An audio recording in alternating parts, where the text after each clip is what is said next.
नवरात्रि नजदीक है और 9 रातों का त्योहार शुरू होने वाला है।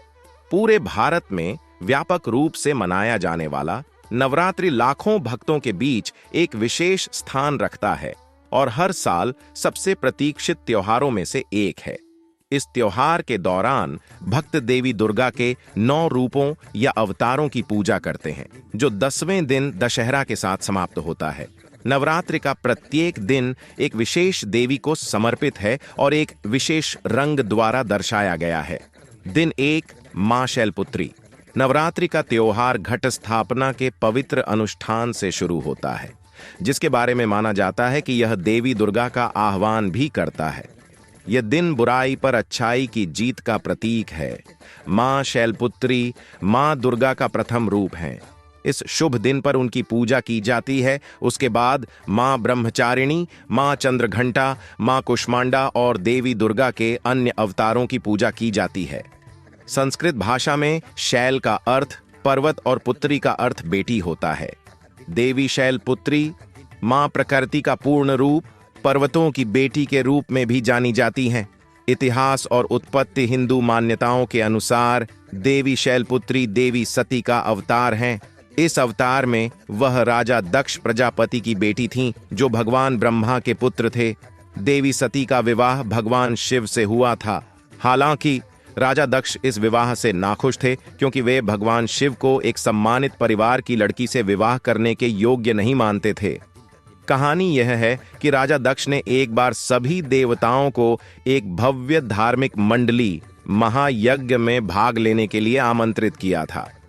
चूंकि वह भगवान शिव और देवी सती के विवाह के खिलाफ थे, इसलिए उन्होंने उन्हें आमंत्रित नहीं किया।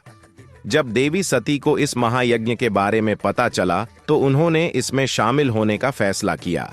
भगवान शिव ने यह समझाने की कोशिश की कि राजा दक्ष नहीं चाहते थे कि वे यज्ञ में उपस्थित हों, लेकिन देवी सती ने समारोह में भाग लेने पर जोर दिया। भगवान शिव समझ गए कि वह घर जाने की इच्छा रखती है और उन्हें यज्ञ में जाने की अनुमति दे दी। लेकिन जैसे ही देवी सती वहां पहुंची, तो उन्होंने देखा कि कोई भी रिश्तेदार उन्हें देखकर खुश नहीं है। उनकी मां के अलावा देवी सती की सभी बहनों और रिश्तेदारों ने उनका उपहास किया। राजा दक्ष ने भगवान शिव के बारे में कुछ अपमानजनक टिप्पणियां की और सभी देवताओं के सामने उनका अपमान भी किया। देवी सती इस अपमान को सहन नहीं कर सकीं और तुरंत महायज्ञ की अग्नि में कूद गईं और आत्मदाह कर लिया। जैसे ही यह खबर भगवान शिव तक पहुंची, वे क्रोधित हो गए और तुरंत एक भयानक रूप वीरभद्र का आह्वान किया। भगवान शिव महायज्ञ की ओर बढ़े और राजा दक्ष का सिर धड़ से अलग कर दिया।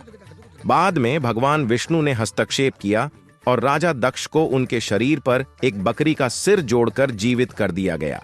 भगवान शिव अभी भी दुखी थे और उन्होंने देवी सती की आधी जली हुई लाश को अपने कंधों पर उठा लिया। वह उससे अलग होने में असमर्थ था और दुनिया भर में अंतहीन घूमता रहा। भगवान विष्णु ने अपने सुदर्शन चक्र से देवी सती के शव को गंभीर रूप से नष्ट कर दिया और उनके शरीर के कुछ हिस्से अलग अलग स्थानों पर गिरे।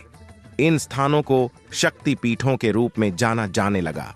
अपने अगले जन्म में देवी सती पर्वतों के देवता हिमालय की पुत्री के रूप में जन्मी।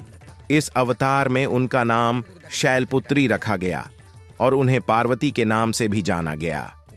इस अवतार में उनके लंबे समय तक तपस्या करने के कारण उन्हें मां ब्रह्मचारिणी या देवी पार्वती के नाम से जाना जाने लगा।